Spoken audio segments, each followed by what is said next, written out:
નમસ્કાર મિત્રો, સ્વાગત છે તમારું મોરબી અપડેટમાં. હું છું વિપુલ પ્રજાપતિ. આજે સાંજે પરસોત્તમ રૂપાલની સભા અને મહારેલી છે, ત્યારે તેના પહેલાં જ ગઈકાલે રાત્રે જે છે બેનરો ફાડવામાં આવ્યા હતા. ત્યારે બેનરો ફાડ્યા બાદ આજે અત્યારે જ હજી થોડા જ સમયના પહેલાં પરસોત્તમ રૂપાલાના બેનરો ઉપર જે છે તે શાઈ ફેંકવામાં આવી છે. ત્યારે તમે અત્યારે જોઈ રહ્યા છો કે એના કાર્યકરો દ્વારા અત્યારે શાઈને જે છે તે કાઢવાનો પ્રયાસ કરી રહ્યા છે અને મોટી સંખ્યામાં ભાજપના કાર્યકરો પણ જે છે તે અહીંયા પહોંચી ગયા છે.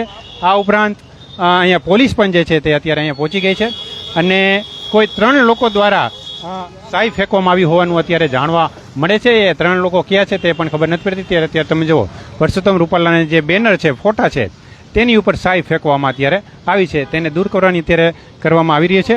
આ ઉપરાંત અહીંયા પણ તમને બેનરમાં કહીશ. અને અત્યારે જ હજી 5 મિનિટ પહેલાં જ આ ઘટના બની છે અને પરસોત્તમ રૂપાલાના બેનર ઉપર શાઈ ફેંકવામાં આવી છે. આજ સાંજે 6 વાગે મહાસભા અને મહારેલી સહિતના કાર્યક્રમો છે, ત્યારે જ આ ઘટના જે છે તે એના વિરોધના રૂપમાં જે છે તે બનતી છે. કોને શાઈ ફેંકી છે તે અત્યારે જાણવા મળ્યું નથી, પરંતુ અહીંથી લઈ અત્યારે ઉમિયા સર્કલથી લઈ અને એસપી રોડ સુધી આવી રીતે જે છે તમે જો પરસોત્તમ રૂપાલાના બેનર ઉપર શાઈ ફેંકવામાં આવી રહી છે.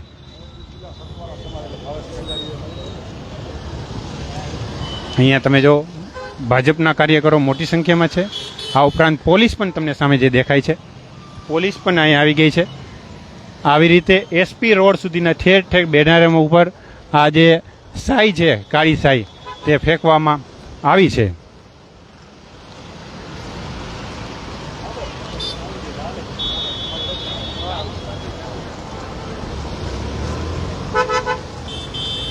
પોલીસની ગાડી પણ અહીં તમે જોઈ શકો છો, પોલીસની ગાડી પણ આવ્યા છે. આ ઉપરાંત સવારમાં જ જે ક્ષત્રિય સમાજના આગેવાનો, કરણી સેનાના જે આગેવાનો છે, તેમને નજરકેદ કરવામાં આવ્યા છે. ત્યારે ઠેર ઠેર આવી રીતે શાઈ ફેંકાતા ભાજપમાં જે છે તે રોષ જોવા મળી રહ્યો છે.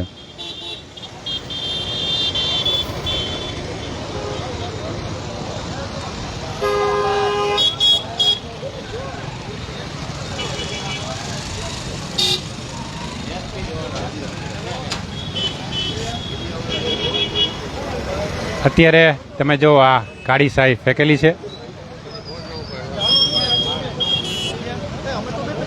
ભાજપના કાર્યકરો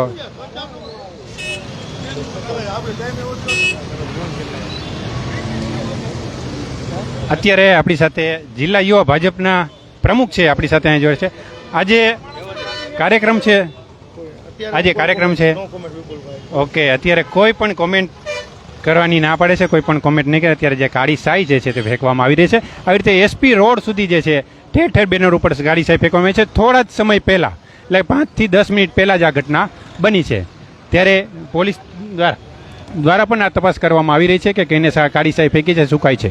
નવી અપડેટ સાથે ફરીથી મળીશું. ત્યાં સુધી જોડાઈ રહેજો. મોરબી અપડેટ સાથે ખૂબ ખૂબ આભાર.